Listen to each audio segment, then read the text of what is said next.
miris tak tahu cuba tak galan kobra miris hai miolong lo respon ji santai-santai mentang hana boleh dia respon cuman yang hirin lon tuan atau yang ingin lon tanyakan posisi suaminya di mana, keluarga besarnya di mana coba,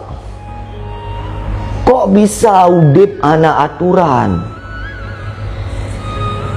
tak ubah je persih lagi kubur lamblang anak anak meri ma anak meri nek anak meri anak kebur atas ma kebur atas nek kebur atas yah kebur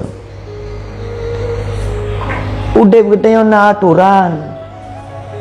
baik gara-gara katanya tak perhut maruah wibawa lah kau baik gara-gara katanya tak hancurkan maruah atau wibawa keluarga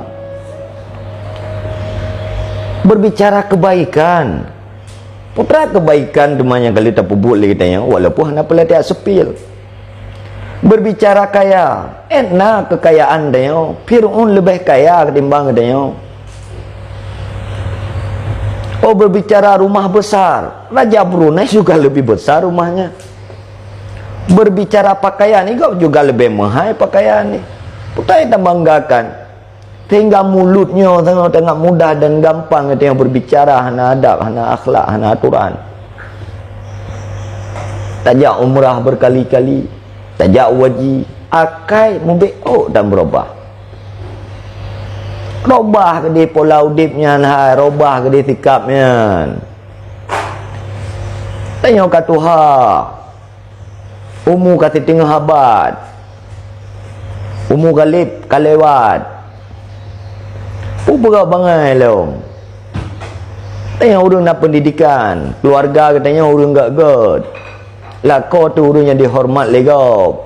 gara-gara katanya Allah lagi dipantu alih lah tak lu tak carut anak Malay Malay bacut karena orang Malay na iman orang hana Malay hana iman baik yang nak besar kemaluan na'udzubillah miris